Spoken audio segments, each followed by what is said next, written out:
All right, it looks like we are live. Welcome everybody to the Maverix Lifestyles Rogue Hangout. It's Alicia Drew here and John Paul Argentino beside me.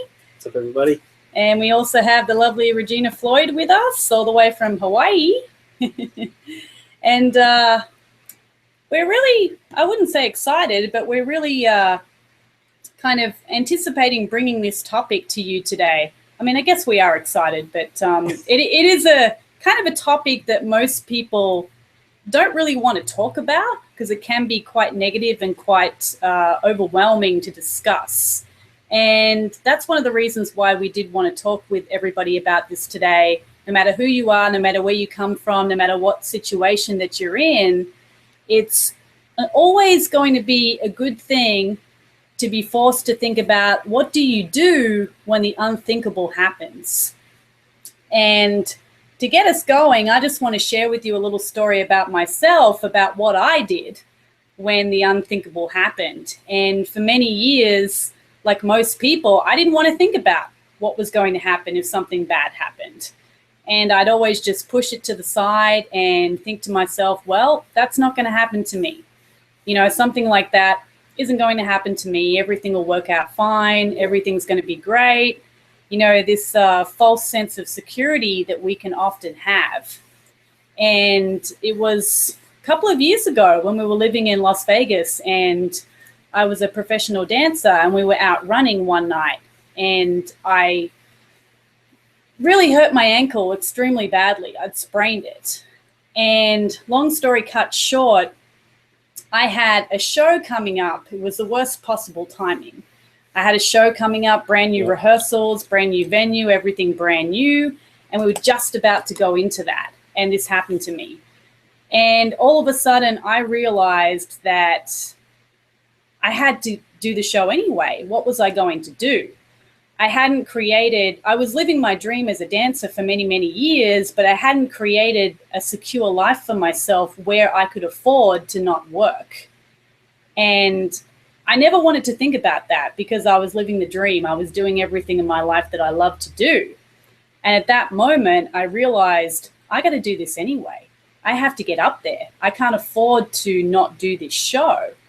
And luckily, I was working with a company that, you know, I'd worked with for many years and they were great. And we kind of altered things around a little bit, which wouldn't normally happen. And, you know, I hobbled through these rehearsals and got to the point where we were at the performances. And every night I was having to bandage, ice. You were helping me with the bandages. You became like an expert at bandaging, I must say. And I was getting on the stage and doing it anyway. There were a lot of things that I couldn't do.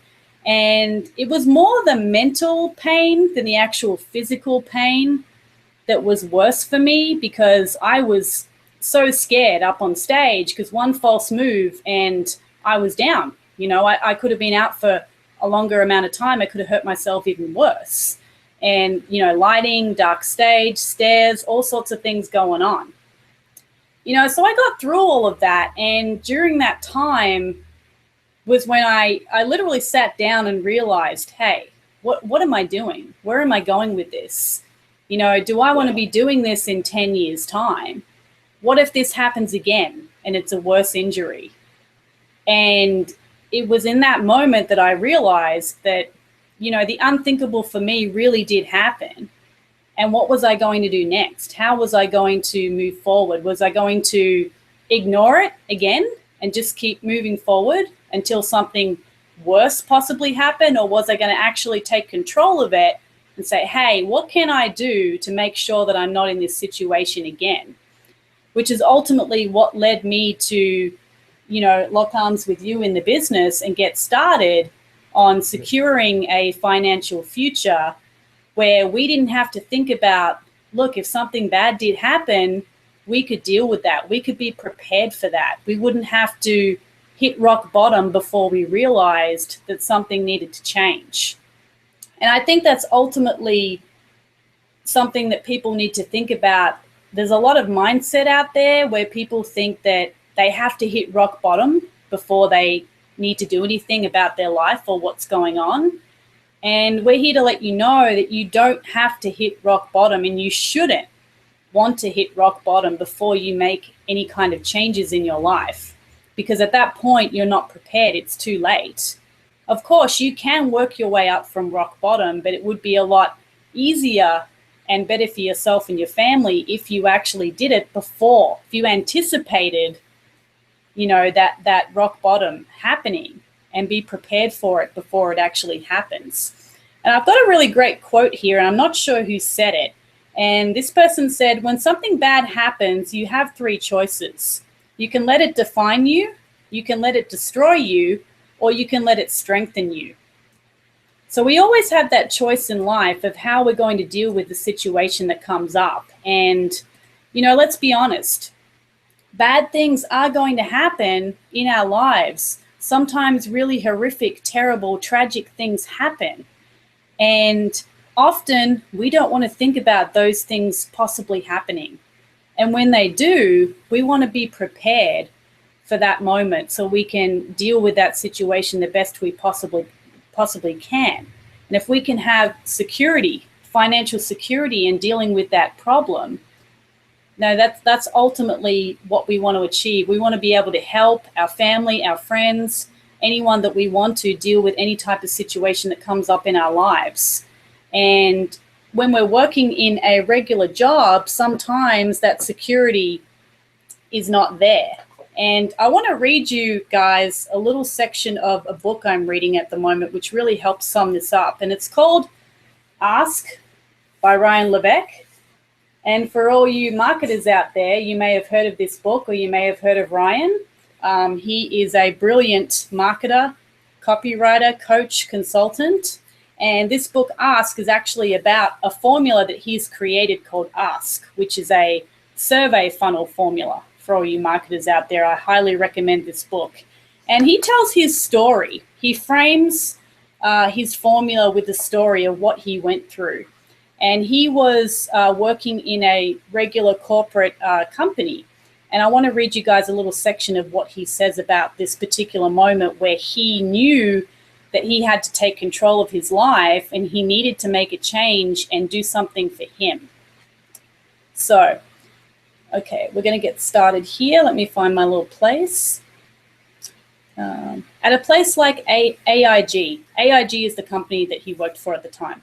At a place like AIG, it's easy to get complacent. The benefits are good, the pay is decent, and all the little things are taken care of. You say to yourself, yeah, it's not what I imagined, but I could spend the rest of my life doing this, I guess. But there's a nagging. Something that's not quite right. Something that's not quite complete. It comes and it goes, but it never goes away. If you come into a place like this with a fire in your belly, well, they just blow that fire out, slowly, over time. In fact, you don't even really notice it happening to you. Every additional year you stick around, it gets harder and harder to leave. And when I say leave, I'm not only talking about leaving AIG, I'm talking about leaving the cushiness of any big company.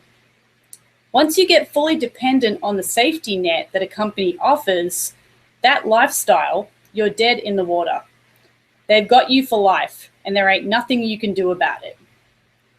So that's just a little snippet of what he talks about in his book that led him to make a decision that he didn't want to live that lifestyle. He didn't want to get stuck in that comfortable lifestyle of that cushy job that he spoke about. He realized that he wanted to take control of his life, and he had a fire inside of him that he couldn't choose to ignore. And I believe that every entrepreneur has that inside of them. I think that's something that we're either born with, or we can accumulate that as we grow older and we realize what our dreams are and we can actually achieve them. And for most of us who have that daring entrepreneurial spirit, we can't ignore that. And there will come a time in your life where you realize, hey, I don't want to do this anymore. I want to do my own thing. And you don't want that time to be too late. And the best part about our business is it's never too late to get started. It's never too late to live your dream. Yeah. So that's my little blurb for this particular topic at the moment. Yeah, I think what you talked about earlier with, how you hurt your ankle, and, you pretty much just kind of sped through that a little bit. But, it's crazy how it happened, because we were literally both jogging behind where Wayne Newton, at the time, Wayne Newton still lived there, in Casa de Shenandoah. So he's got this big estate, and we were jogging behind it on this road called Tomiyasu Lane. And it's crazy because all around you, you see all these big estates, you see, what you would think would be a lot of the epitome of success. And to me, it was just a realization that it only took one misstep. And even for some of those other people, in the big estates and everything like that too, they were only one misstep away from basically all that stuff crumbling down around them. And it happened to a lot of the people that were actually there. I mean, there were some very famous people that had some houses around that area that pretty much made one simple mistake and it was all gone. And it just goes to show you that no matter, where you're at in life, I almost say 90% of people are still living paycheck to paycheck, no matter how big it may seem, because the more that you make, the more that you're going to be spending. And those same problems are the same. They're just on a bigger scale. Like, it's the same thing. It's just shifted up. And it was no different for us where we were at in our lives for the same people that were up above that, that we were kind of idolizing at the time. And it's work. It just happens to be in their backyard where you tweaked your ankle. And the arguments that would ensue sometimes before that, whenever anybody tries to have a conversation like that, those are the real tough conversations to have that almost always ended up in like, hey, I don't know what you're talking about. It's never going to be like that. And we would always just scoot it out of the picture, put it under the rug. And that was the thinking that really, it took a tragedy almost, like in your eyes, that's a tragic thing. In your career, that's tragedy. That's like, holy cow, I might as well just not have a leg. It's the same, like the same severity of what it was. Stage 3 sprain is no joke to a professional dancer or an entertainer. It's, but the show did go on, and it prompted all these questions for us to ask, and here we are today. But that could have been rock bottom, and if it wasn't for other things that we had going on, if it wasn't for the business that we had, and if it wasn't for some savings that we had, we would probably have been easily out of house and home. And that's something where it could be an injury, it could be a death in the family. Just to be able to take time off of work to go have a death in your family to take care of, that's something that no one thinks about, but it's a part of life that hits everybody. It hits all of us. It will hit all of us at some point, no matter how much we try to not address it or anything. I know that for me, death was a big thing for me to personally handle. It was something where I just never wanted to think about it. And I know that anytime that there is that loss, we don't realize, number one, the cost that's there, and number two, like you lose your mental state of where you're at. Like, everything pretty much just stops, and you don't really want to continue. It's hard. You don't know what to do. You don't know what you have, but it's exhausting to take care of it all. Anybody that's gone through that, it's exhausting to take care of what you have to take care of for estate planning and all that kind of stuff. It just gets horrible. And the good part is I know, well, here's one thing that a lot of people have in their life. And this is where I felt really bad about was, let's say that you live internationally and there's a death, like your family's international. You've got friends and family all around the world. And that's more and more common these days too. Well, let's say someone passes away in a different country. If you don't have your passport in order, you don't have enough money to get a plane ticket at the last minute, which is normally pretty expensive. And if you don't have, the ability to walk away from a job that can even allow that, you're going to be out of a lot of funds right away. And most people say, I can't afford to go see someone get put in the ground. And that is the hardest wake-up call for a lot of people. For me, that was pretty much one of the big wake-up calls for me, was that I just recognized, just seeing other people go through that in my life. I saw that happen to, really close people to me in my life. And I was like, I don't want that to be a part of my life, ever again. I want to be able to say, you know what, don't worry about it. We got this covered. And that's why running your own business and setting up your own empire, so to speak, is something where you can't wait another day for, because when that moment happens, you don't know when it's going to happen. Just recently we found out that your uncle passed away, and we found out on Facebook. It's one of those days where you wake up in the morning, you pop open Facebook, you're drinking a cup of coffee, and you almost spit out your computer screen for what you read. And that's how you find out, not from a phone call or anything, but because of the world we live in, social media is so quick sometimes, and then it feels that's how we found out. And it's like, what do you do at that point? And so it's a hard decision when you see that kind of stuff happen, but to be able to know that you can actually be okay, there's nothing more rewarding than that, to know that, okay, we can go handle this, and your business is still continuing to go without you. And that's really what most people don't want to talk about. So, and it's one where just addressing those things, if you're not living on purpose and you're not really planning that out, it's going to come back. It's going to happen with or without you. It really will, Yeah. I had some experiences in my life when I was younger, as far as like the job loss goes. I have a scar. It's all pretty healed up now on my wrist. It's it's a little bit darker. You can kind of see it on camera. It's dark right around this area here. I was, before I went into the military, I was operating a heater press. Now, what a heater press is when you want to forge something, let's say you want to make a steel rod or a certain part. What they'll do is they'll take like a solid ingot of steel, and then they'll heat it up in like this special, I don't even know how it does, but it heats this rod up really, really hot before it extrudes it in this press. So this press comes down and just smashes it and puts it through another die, and it elongates it into another form. Well, I didn't really know what I was doing. All I knew was I had these special gloves on that I could touch this stuff with, and the gloves came up to about here on my hand, like right up to my wrist. And I went to grab it one time and put it in the machine, and it went to fall out. It just, something kicked up and it went to fall out. Well, I went to catch it and I missed. So it kind of fell right against my wrist, and this was glowing red hot. And it burnt my wrist bad. And I had to go to the hospital, and they had to get it taken care of, and they put all the cream on it and everything. But when I came back, they said that it was negligence on how I operated the machine, and I was going to be no medical coverage and no job after that. And to me, I was like, okay, well, screw this. I'm going to the military anyway. I didn't really care, But in hindsight, really, I was like, how many people does that happen to around the world? Not everybody has, workers' rights and things like that. There's probably tons of people in China that go through stuff like this every day, But for me, it was just another wake-up call of going like, wow, that's something I dropped apart, and I took damage to my body.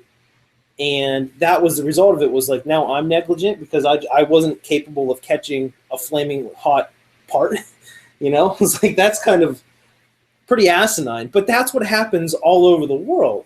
So, if I would have been 50 years old and that happened to me, and I had 15 years on the job with that company, granted, they might have paid some workman's comp, some stuff like that, but how devastating would that still have been for someone like that to lose their job? And that happens all the time. Like, stupid stuff like that happens all the time. Yeah, there might be lawsuits and stuff like that later on to recoup the loss and everything like that, but what are you going to do in the meantime? Well, if you were setting up your own mini empire, and setting up an actual business, and working on it in your off time, little by little, and learning what you need to learn and setting yourself up for your future, that wouldn't even be a case. You could turn around and probably walked away before that ever would have happened. And it's something where I'm sure Regina too, you've probably had some type of experience like that at some point in your life, or people that have. Oh yeah. Mine is interesting. As I was listening and thinking about my own circumstance, mine was not so much personal in terms of me. I was working law enforcement. Lots of potential things can happen, like you're talking about on the job.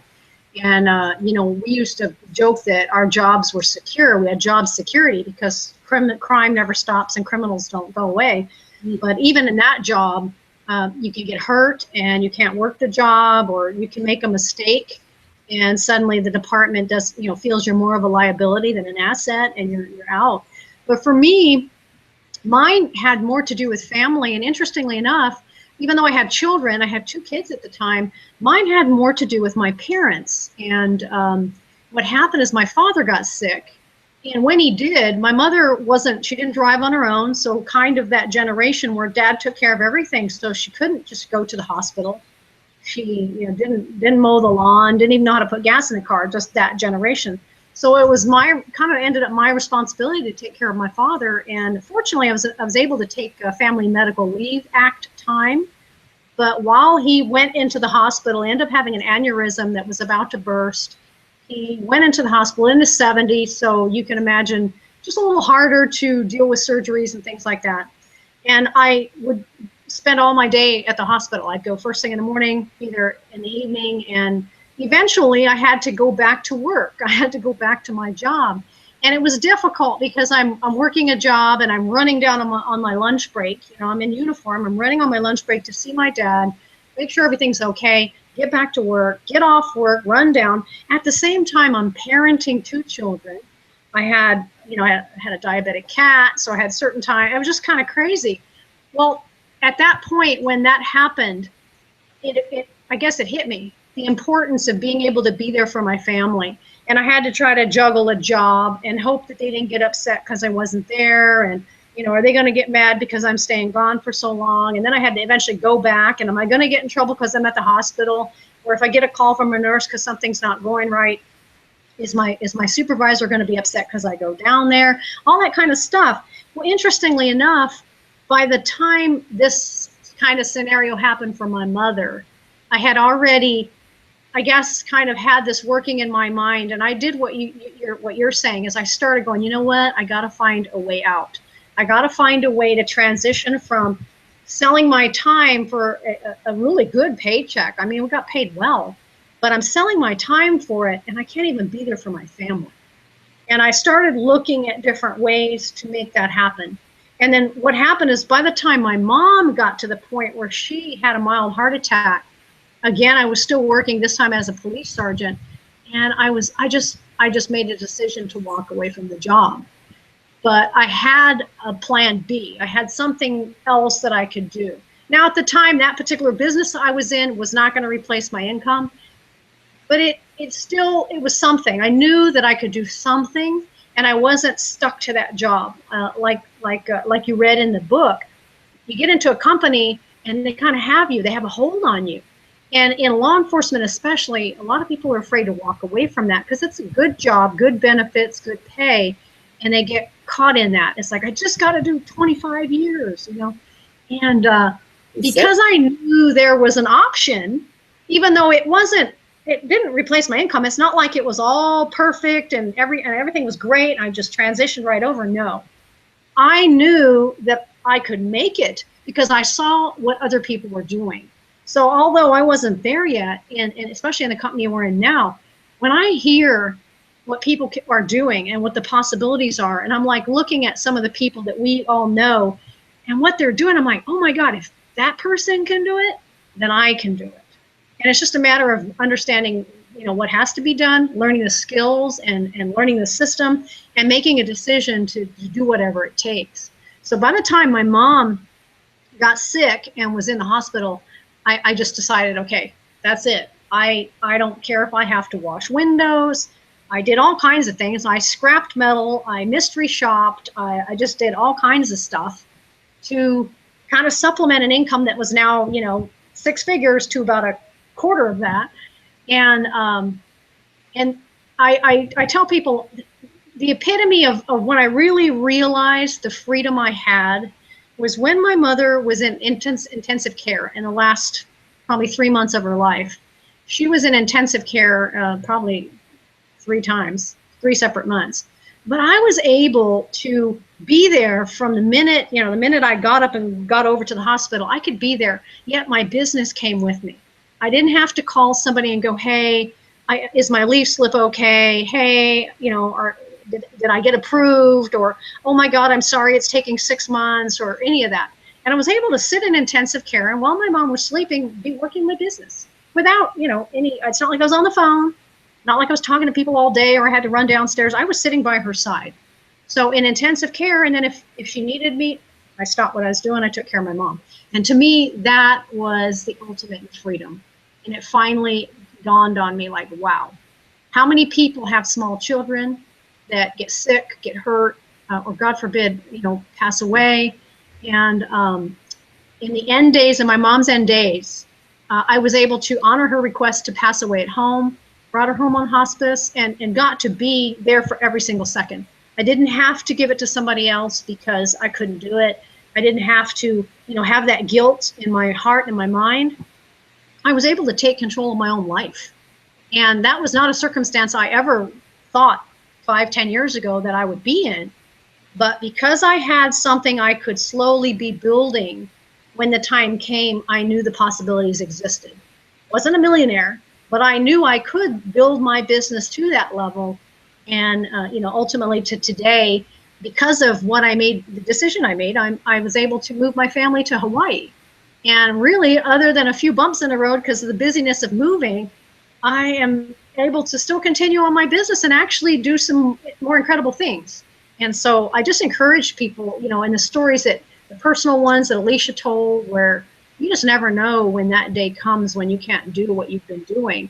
Or you never know when a family member is going to need you. And I don't know, I just couldn't imagine not having that choice. And I didn't quite have it with my father, but my mother, there was no doubt at all. And certainly no regret, although my lifestyle changed from 6-figure to a quarter of that, and I had to do some things I just never thought I'd do. But it was okay, no regrets, because ultimately I know now what true freedom is, because now my work schedule's mine, my day is mine. I get to decide how much I'm going to work, where I'm going to work, how long, whatever. And I just encourage people to consider that and start now. You don't have to be in tragic situation to just start building your empire, building your legacy, building your out. Even if you are in a job that you love, have something to fall back on. So. Yeah, it's critical. I mean, everything you said, that's how once you experience that, what true freedom was, to you, it was like, there's no other way. This is the only way that I want to know.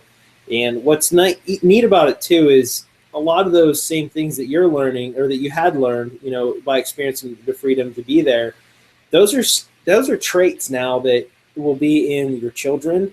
Those are things that they'll see, the way that you've been able to establish things and run things for, and basically have control of your life. And then that's something where it's a trickle down effect, that your kids are going to learn that. And then, the way that they think and view the world is going to be a little bit different. It's not going to be like a cattle call anymore. It's going to be, we're going to go ahead and we're going to experience the world in a great way together.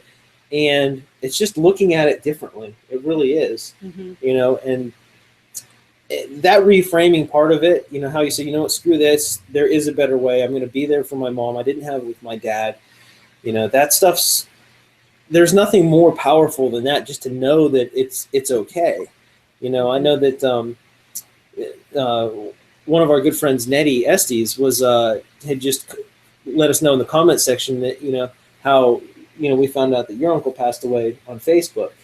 She said, she found out that that's how her mom passed away, because of the way the speed works on everything. And it's something where it's just, whoa, it is a game changer. And to be able to have that freedom of saying, okay, you know what, I can still do this, or whatever I need to do, I can still do, or I can put totally on hold, or, it'll still continue without me.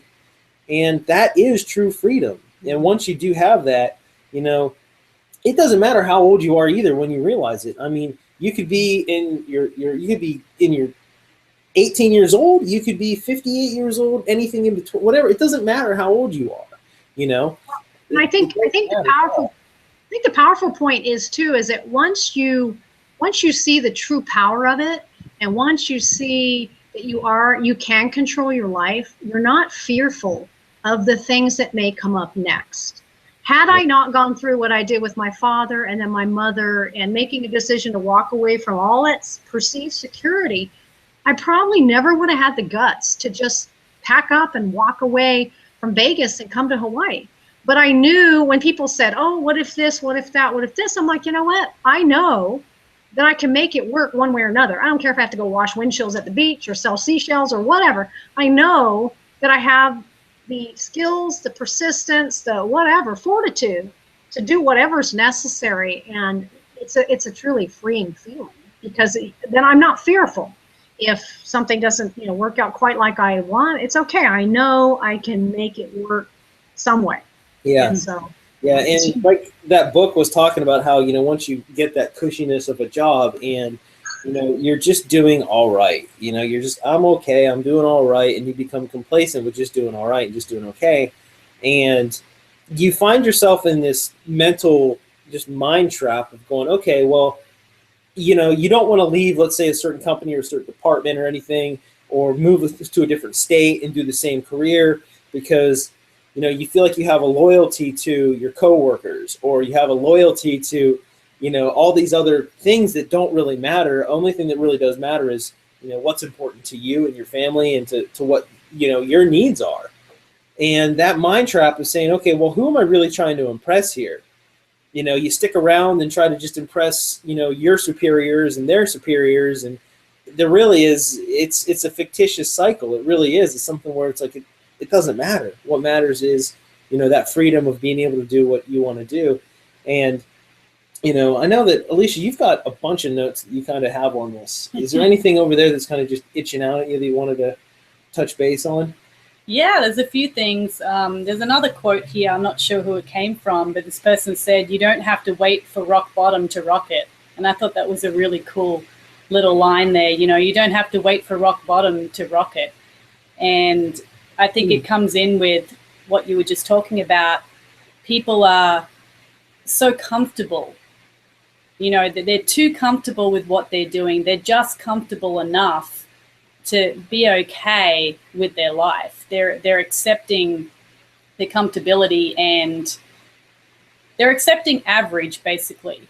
I mean, there are many professions, doctors and lawyers and things like that. They are not average jobs, and they're not average people, and they do amazing things. I mean, it blows my mind these days what doctors and surgeons can do. And, those types of jobs require tons and tons of hours and tons of education. But you can still, if you want to, even in those professions, build your own empire on the side. And that's what's so great about what we do. You can bring any message out to the marketplace in any type of niche that you like. But majority of people are out there in these cushy jobs, or they're in these jobs that they hate. A lot of people really hate what they do. And that really breaks my heart to hear that people hate what they're doing with their life. They're sleepwalking their way through every single day.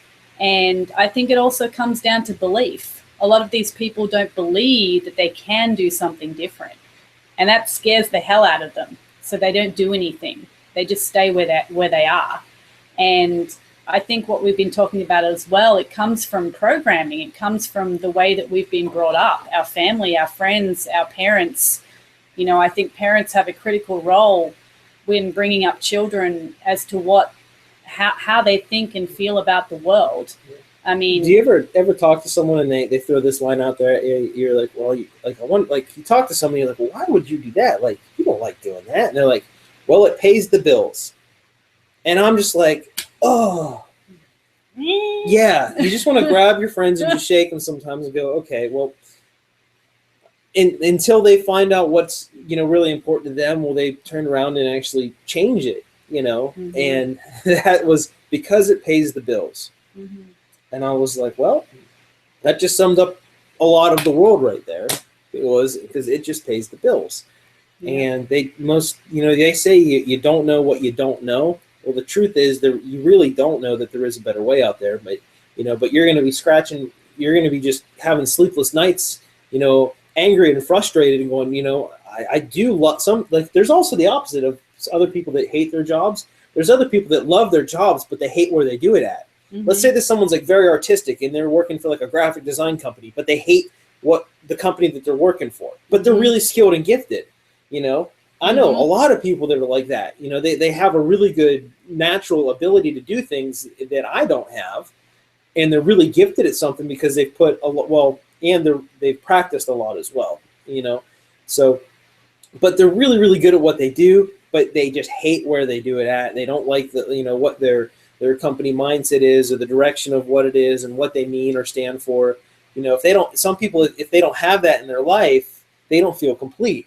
There's a lot of very gifted and talented people out there. Like even you were talking about doctors earlier. I know that if I ever have to go to the ER, I want the doctor that's not average. I want the guy or the girl who's like, I want to cut heads open and I want to try to, like, you know, reverse engineer the brain. I want that dude working on me. Mm-hmm. You know, that's the person I want, because they're going against the norm. You know, they're doing things that, you know, are rocking the boat a little bit, because they know at the end of the day, that's what's really going to help many people. Mm-hmm. I want that person. I don't want just the general practitioner that said, yeah, I learned this stuff in med school years ago and that's all I ever knew. Mm-hmm. I don't want that person. I want the person who's, you know, willing to still pick up a book and look at different things and different viewpoints. You know, that's something that I found very important, at least to me, was that helped me, was to always continue to say, you know, I'm going to look at the world with an open mind, and I'm going to continue to learn from other people's mistakes and other people's successes, and, you know, what has worked, what hasn't worked. You know, those are the things that help me continue on to, like, you know, we were talking about, build my own little mini empire. Mm-hmm. And that quote that you said too is, you don't have to wait for rock bottom to rock it. Mm-hmm. That's really cool, because, you know, when I went online at first looking for something different, I knew that why I wanted to do it was because I was going through life pretty much just ho-hum and average. And I was like, okay, I got the average job, I got the average car, you know, I've got the average life. And I was like, you know what, you know, you live your whole life trying to just become average, and you're like, well, this kind of sucks when you hit average. You know, it really does kind of just blow. Yeah. You know, and, you know, you would hear I would always hear people talking about, when I was younger, about, like, you don't hear it all that often, but sometimes, you know, kids would talk about how much money their parents make and all that stuff sometimes. Well, as a parent, I would never really tell my kid how much money I do or do not make. You know, to me, that's not important. What's important is being there with your children and having those experiences. To them, all they care about is being able to go to Disneyland and get on the ride and buy the hat after the ride. Mm-hmm. You know, that's what they care about, that kind of stuff. They care that you were there at their baseball game. They care about that you were there at their play. You know, they care about that kind of stuff. And I remember some of my neighbor kids, when I was little, they were talking, somehow they knew how much money their parents made. I had no clue how much money my mom and dad ever made. Only until I was older did I ever really grasp how much it really was. And it made me think, you know what? My parents actually, we did very well, you know, and we lived very decently with what we had. Mm-hmm. And it was interesting to me was they were above average, and I just never knew it, you know, because they were above average, trying to live an average life, you know, in terms of money goes, things like that. And that was something that always just kind of struck me interesting. So even when you do have it, then you want to get back down to average. It was just this big dynamic that I never really understood, because having those average things, what do most people want? They want time, they want money, and they want freedom to do the things they want with the people that they can do it with and the people that they love and care about. That's all we really want. And just being able to have that ability is priceless. That is true freedom to me. Mm-hmm. You know? Yeah, definitely. And I think it really does boil down to programming from when we are children and the lifestyle we are surrounded with as to how we view things. But the great part is that we can choose to change that mindset whenever we want. You know, and I don't have children. I'm not sure if I ever will. But if I did, I know one of the first things that I would say to them when they're old enough is that, you know, I think this comes from The Pursuit of Happiness as well, where he says to his kid, when he realized that he just crushed his dream, and he turns around and he says to him, don't ever let anyone tell you that you can't do something. You know, I don't know if that's word for word, but I know if I had a child, that's one thing I would say to them. And I would continue to remind them of that, to never let anyone tell you that you can't do something. You go for it. He said, if you have a dream, protect it. Mm-hmm. That's the one thing he said. He said, if you have a dream, protect it as much as you can with it. Like everything you have, protect it. Don't let anybody steal that away from you in any way. Mm-hmm. And the sad part is that a lot of parents don't tell that to their children. They don't let their children believe that they can have anything in this world that they truly want. And, you know, it's up to the child to realize that later on in life and make that choice, which is always a great thing that they can do that. Yeah. So I had a few things for people out there, a few questions here that they can write down. The smarter way to conquer life's difficulties is to anticipate rock bottom, when you're a few feet away from it, and realize that you can take action right now. Anticipate it right now by clicking the link below this video and getting started. Anticipate that something could and quite possibly will happen in the future. And we want to anticipate it and take action now so we can conquer it and build our life purpose. So my question is, what challenges are you facing that need action? What challenges in your life right now are you facing that need action? We all have something. There's something that in your life right now that's a challenge that you need to take action on, that you're probably not taking action on, or you've been thinking about taking action on and you just haven't done anything about it. What is that thing? And when you can answer that truthfully and you've written that down, ask yourself these questions. What am I missing out on if I don't do something to change it? What am I missing out on in my life and in the life around me with the people that I love if I don't do anything to change it? What are those things that I'm missing out on? The next question is, what do I stand to gain if I take courageous action to overcome it? What are the things that I'm going to gain if I actually, let go of the fear and take action and just take that risk and overcome it? What are those things? Who are 3 people I can reach out to this week to get guidance, direction, or ideas on how to handle it? Who are 3 people that you can think of right now that you can reach out to? And it could quite possibly be us, the 3 of us on the panel here. We're always here to reach out to. Doesn't matter who you are. Doesn't matter if we don't know you yet. We will know you, and you can always introduce yourself below the chat. We're here to help you in your life and discuss ideas, discuss where you're going with everything. Yeah, when you ask those questions to yourself as well, when you actually ask those honestly, if you are challenged with answering those honestly or anything, just take a step back and ask yourself, okay, well, what are 3 things that I have going really good for me right now? And then find those 3 positive things. That way it doesn't feel like you're eating a crap sandwich. You don't want to serve yourself up a crap sandwich because it's always going to taste like crap. You want to look at some of those golden nuggets that you have going on, as well. Because, let's face it, those are real hard, difficult questions to face sometimes, to really put the big boy pants on or the big girl pants on and really have that discussion with yourself or your loved one as well together, whether it's a spouse or a partner or anything like that, have that conversation and then say, okay, well, what, in order so this doesn't really, taste as bad, what's the little spoonful of sugar we can get to help all that other crap go down a little bit better? Mm-hmm. What are the things that we are doing really good? What is it that I'm really good at doing individually? What is it good that we do together as a team? What are those things that we really have nailed down that we're really good at doing? And then once you identify those, you'll realize that those other ones are probably in order to get a hold of, isn't really that difficult. It really, truly isn't. It might be some hard work. There might be a lot of, some really digging deep on it and really getting your purpose clear on what it is. But that's really the hard part. But at the end of the day, once you identify it, it's easier climbing up from there. Yeah, knowing definitely. what you're good at doing. Yeah. And there's one last question that I have after those, and it's what is the smallest step that you can take right now that will lead you in the direction of overcoming the challenge? Like, what is the smallest step that you can take? What is the very first step that you can take to overcoming whatever that thing is that you wrote down? So, and as you said, these are really powerful, difficult questions for anybody to answer. So we are here for you guys to reach out to at any point in time, because a lot of people feel alone out there as well. They may not have big families. They may not have a lot of people around them, especially that have this mindset.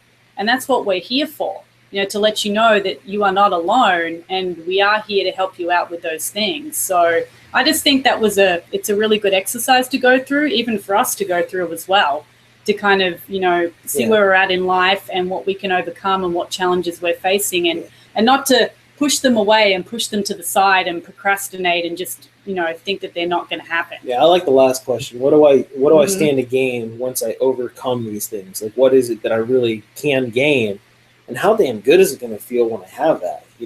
That's the real fulfillment. And like, I think a couple hangouts ago we talked about the vision board that you and I had together, and we still have it. We still go through this, and once we actually started saying, okay, well, we need to really start focusing towards this goal and this goal and this goal. Once we start pulling pictures, because we took pictures of everything to kind of like make it, I guess, a little bit more tangible. We took pictures of stuff and things that were important to us. And now when we were done, we just pulled the picture off the board, and pretty soon our board was 3/4 of the way empty. And we're, oh crap, we got to fill this thing back up again.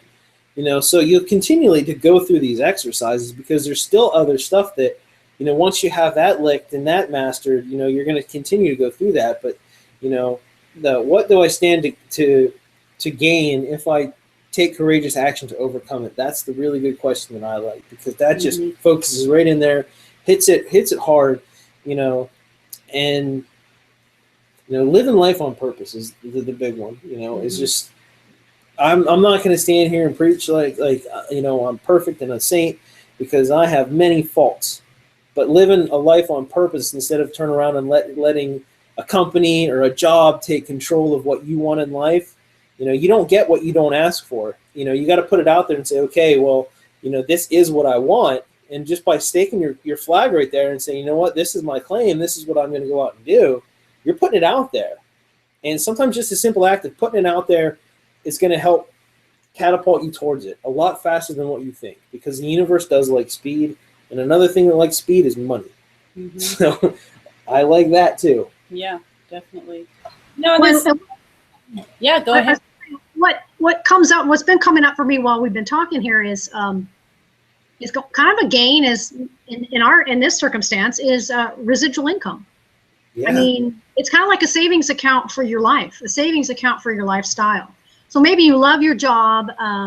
Maybe you can't imagine anything happening. Maybe you're 20 years old and you just believe you're invincible, and you're just not sure, like, what's the point? Well, what if by making a decision today, making a decision to click the link below, making a decision to invest in yourself, when you are ready, or when you're fed up, or when that time comes, when something happens, if it does, and there's a good chance it won't, but what if the worst case scenario was, now you've built up a residual income?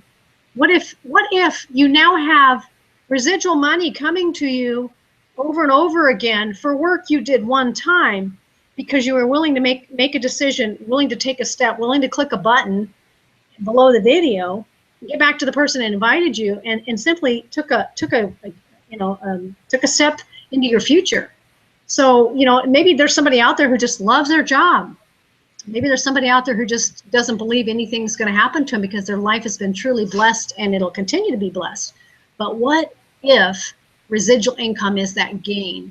And that's something you have to look forward to. So one of these days you're sitting on a beach, on a mountaintop, in a foreign country, wherever you want to be, and you're not really having to do any work because you've set yourself up for that savings account to come back to you.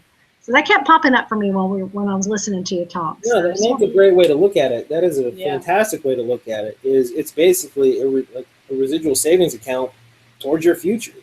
It's pretty much what it is, And having that ability just to know that it's there, and that you can draw on pretty much whenever you want, that's darn powerful as well. Yeah.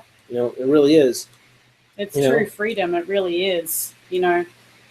Regina, how you were mentioning the time that you could spend with your mom, and you didn't have that with your dad, but realizing that and then taking the steps forward towards that and actually making that happen, that really is the true freedom that I think everybody is aching to have. I mean, there's different versions of freedom. People have different definitions of freedom and what they think of when you hear the word freedom, but ultimately that's what we all want. We want to be able to spend the time with the people that we love when we want to do it and how we want to do it. And we don't want to be dictated to by anyone as to how we can do that. Yeah. Well, and being significant, doing something significant in life.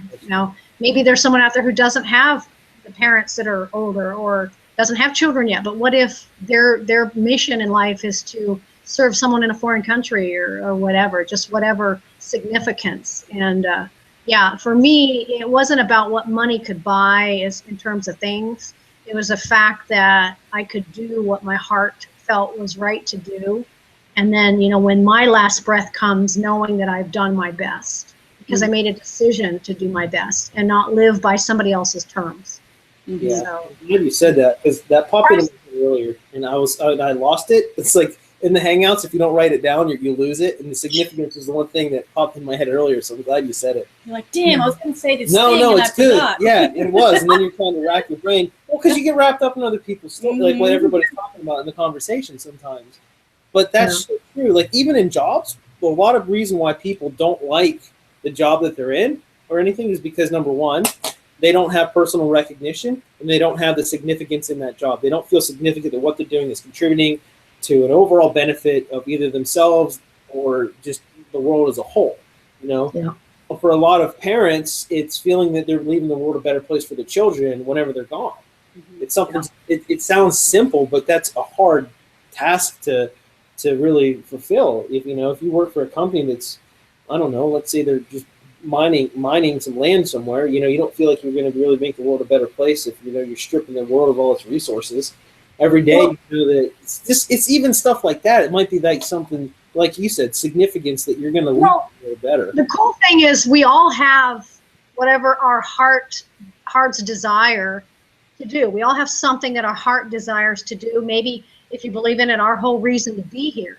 So a job kind of keeps you trapped where you can't pursue what your heart's desire unless you're fortunate enough to be doing that in your job. And some people are. But if we're able, with what we're talking about, by making that decision to chase your significance, to find out what that gain is that you can do what your heart leads you to do. And that can be anything. That could be going to a foreign country and serving there, or in your own city, or painting, or whatever. That's the beauty of it. Whatever a person's heart desire, the thing that makes them feel totally alive, chase after that and have a foundation that you build in a business. And the cool thing about what we're doing is that we can actually chase our passions and share it and build our business all at the same time. Does it get any better than that? Chasing your passion, living your passion, sharing your passion, because there's other people who have the same passions, and building your business, showing other people how to chase what their heart desires. That is huge, I think. Personally, that's my thought. Yeah, that's awesome. Yeah, definitely. Like, I think that's really what's so empowering about what we do here is being able to help others truly transform their lives and live the life like what you said, on purpose, and what makes that person feel alive. To know that we help that person just a little bit to step into that power and, live that experience. To watch our own team members and other people in the community actually live out that dream that they've had for their whole life. That thing that they thought they were never going to be able to do or to be able to afford to do, and leaving the world a better place, like what we've said, just to know that you've changed a little small part of the world, you've left a legacy behind. Yeah. I think that's what ultimately we all want to feel that. Yeah. For me, it's every time I'll never forget the first time I made a sale online, and I had been in retail sales as well. And I don't remember the first time I rang someone out of the cash register. I have no clue. But the first time I actually built a campaign and actually had someone buy something directly from me, and that first $25 sale that I had come in I remember exactly where I was at. I remember the feeling I had. I remember who I was with. I remember everything about it. And that feeling never gets old. And we've had some pretty big days within our business. We've had $1,000 days. We've had some pretty decent months as well. And we've had stuff that, like, most people don't get to experience. But for me, it's actually getting someone else to experience that first feeling I had whenever I made my first sale online, knowing that it was one step closer towards my future. I was just blown away. I was like, no one can ever take what I just learned away from me. That's something I will always have, no matter what. I can now market. My marketability just went through the roof with what I learned how to do just from earning my first sale online. Because then that gave me the power. I guess that really did embody me with a lot of power.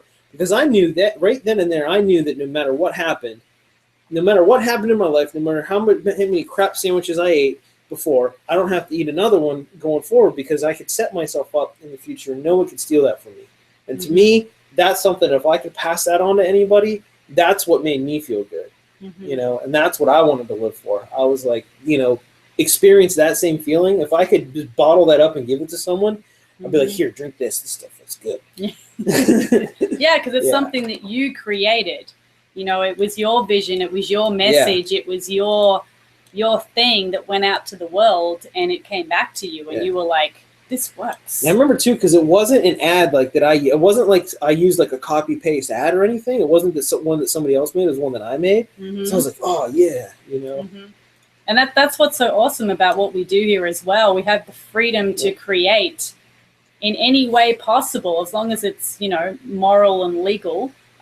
We have the freedom to do that. And just on income, we do need to disclose that results are not typical or average, and we're not saying that, you know, you are going to be successful within this business and you're going to make $1 zillion. We do have an income disclosure at the bottom of the page, or you can go to income.maverixlifestyles.com if you want to see the average earnings. But if you are watching this, we really don't believe that you're average. Average sucks. You know, I've never wanted to look at the average results of anything in my life, so I don't believe that anyone watching this would want to do that either, because like, you tell don't me want to be who's average. making, like, who the movers and shakers are. I want to do what they're doing. That's it. We don't want to look at average results, because we're not average people. We want to move forward with purpose. You know, and I do want to bring up one more thing about this book, Ryan's book, for those of you marketers that are out there. This guy, he did start from rock bottom, and he now runs businesses in 23 markets. And get this, he brings in 52,000 leads per day into those 23 businesses. That's a pretty good average right there. 52,000 leads per day. And for people out there that don't know what a lead is, it's basically a person who is interested in learning more about what you have to offer, what you have to share, and you exchange that for an email address. 52,000 leads per day, which is almost 19 million subscribers per year. 19 million subscribers per year, and he brings in around $100 million in sales. So I would suggest grabbing that book if you get a chance, whether you're a marketer yet or not, whether you're getting started, whether you're thinking about it. I would suggest that you grab the book called Ask and really read about his story and where he came from to where he is now, and realize that it's possible for you out there too. Those kinds of results are possible for you. And, you know, it's only if you truly want it. And Ryan talks about this in his story a lot. He was going to do it if it killed him. And he puts the words killed in capital letters. He was going to do whatever it was that he wanted to do if it killed him. He would die trying. And that's really the mindset that we need to have within this business, that we're going to overcome any obstacle and create results that we would only dream about. I mean, I would imagine he would never have thought he could create those type of results. And he's doing that right now. And it's possible for you. It's possible for me. It's possible for all of us here on this Hangout today, if we truly want it. And, you know, we're literally going to die trying if we have to.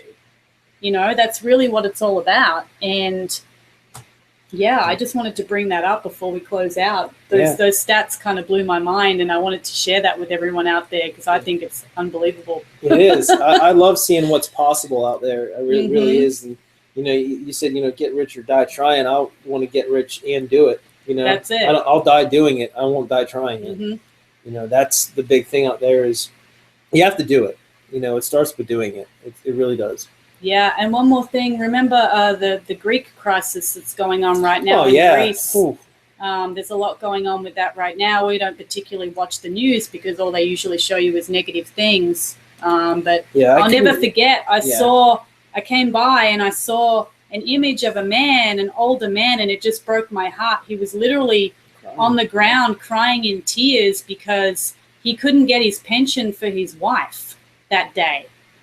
And I saw that vision, and I said to myself, this is why I do what I do, to show everybody out there that life doesn't have to be this way, that you don't have to rely on the government or anybody else for anything. You don't need to crumble. Your world doesn't fall apart if you don't get that pension, if you don't get that particular benefit, whatever it is, if you don't get that paycheck. There is another way. And that I'll never forget that image. It's so vivid in my mind of this man. He was literally crushed because of that. And that's what we're here to do, is to share the message that it doesn't have to be that way. So, you know, I mean, I know the internet's only been around for about 20 years or so. And for a lot of people, that was never possible. But it truly is possible now. And you can create the results that you want. So, I mean, with that being said, Regina, do you have any final thoughts before we close out? Yeah, as you were talking, I was thinking that there may be some people that have been so, you know, in the job, in the grind, in the rut, if you want to call it that, that they forget, or they can't relate to having a passion, having a dream, having something that their heart desires. And I would just encourage that person who's just been fighting the fight so hard and so long, they just don't know what they want to do, is to just stop and ask themselves. And there's that cool quote, and I'm not going to say it exactly, but you know, if you knew you couldn't fail, what would you do? So what would, you know, if you're watching this and that's you and you're like, I'm not sure what my passion is. I'm not sure what my heart wants to do. I don't know what my mission is. I don't know what, you know, the thing that drives me is that I would do even if I didn't get paid. Well, just stop and think about that. If you knew you couldn't fail, what would you do? What would you do tomorrow if you knew that going to do that would, first of all, just make you the happiest ever and you wouldn't fail? And I just encourage people to consider that, and then know that they can click that link below and get started and figure out how to make that come to fruition. So that's it. Yeah. For me, it's as long as I know there's footprints on the moon, I know that anything's possible. You know, every time I think that, I'm like, okay. That's, you know, and that's not something that I made up. You know, that was something I read or saw, whatever. But I saw that and was like, oh, that is so deep, because it's like, you know, as a kid, my feet were always my head was always in the clouds, you know, and I was always just running around. And, you know, a lot of times we lose that. And what's great about doing this is to be really successful in what we do is you have to keep your head in the clouds. You know, you have to think big. You have to let those dreams fly, and you have to brainstorm with, you know, without fear of failure or anything. You know, you have to let all those creative things that are a part of you come out, and you get to do all that cool stuff. You know, every time we get to put something together, you know, we get to just brainstorm and say, you know, what if we could do this, or what if we did it this way? You know, you start just. To me, I just start feeling like a kid again, going, you know what? When I was a kid, I used to want to do something like this. Let's do it this way, because that stuff was cool. Let's do it now, you know. And you get to do that again, and that's what I like about it, you know. And to me, I just took a chance. I saw it one day, and it wasn't even a chance. I was certain that I was going to be successful, and I did. I met my buddy Peter, and I clicked a button, and I watched the video that he told me to watch, and I was like, you know what? Hell yeah, count me in. And then here I am today. You know, I didn't look back. I didn't question anything. I got in. I just took action, and then here we are. You know, we get to actually have real meaningful conversations with real people, and to me, that's important as well. Yeah, you know, definitely. And until there's probably going to be footprints on, hopefully, there's going to be footprints on Mars or different planets by the time I'm gone. You know, cool stuff. You know? Yeah, definitely. I think it goes, you know, don't tell me the sky's the limit when there's footprints on the moon. Yeah, whatever. I think it goes something like that. Yeah. But yeah, you're right. I mean, who would have thought back then that there could be footprints on the moon? I mean, back then it was like, yeah, you would have been told you were crazy. Hey, I'm going to walk on the moon. Oh, really? Yeah, right. You know, it would have been the craziest idea that somebody had back then to do that. Well, they had to make up a word for people, a new job, astronaut. They had to make up a word for this new job. Like, how cool is that? That's like, it. They had to make something up for what I do. There's so many situations like that in history. You know, Henry Ford wanting to build a car. He was told he was crazy. Like, what? What do you mean? You know, like, it's going to scare the horses. Like, that's a weird idea. You know, you think about all these things in history of all these amazing people that created something new. And at the time, they were probably all told that they shouldn't do it and they couldn't do it. And it was a crazy idea. But as Steve Jobs says, you know, here's to the crazy ones, because they're the ones that actually create results. You know, and with that being said, it's time for you to hit the button below and have the guts to get started. It's all about being courageous enough to take a risk and have the guts, because it takes no guts to be skeptical. It takes no guts to be critical. It takes guts to hit the button below and just get in and get started. And your passion will probably come through when you get started. I love how Regina mentioned that a lot of people don't know what their passion is. They've lost it. But we all have one. And the great thing is that you can find that when you get started below and get surrounded by like-minded people and get empowered. So I think we're going to leave it there for today. You know, we're going to be here same time, same place next week with a different topic. And we want to thank you all for being here and sharing this time with us. And reach out to us. Yeah. Reach out to anybody here. You know, if there's any question that you may have, definitely reach out to us as a resource. You know, that's one of the biggest things is have a real conversation with somebody, get the information you need, and then decide, you know, just make the decision from there. You know, we are here for everybody. You know, we're not just faces on the internet without, you know, anything behind them. You know, reach out to us. You know, we're so easy to find anybody. You can leave comments on underneath the Hangout. You can reach out to us on Facebook. You can find us pretty much anywhere. You know, Google's a powerful tool. Use it. You'll find us. Yeah, we'd love to hear from you all. So, all right, guys, we'll see you all same time, same place next week. We'll see you on the inside. Aloha.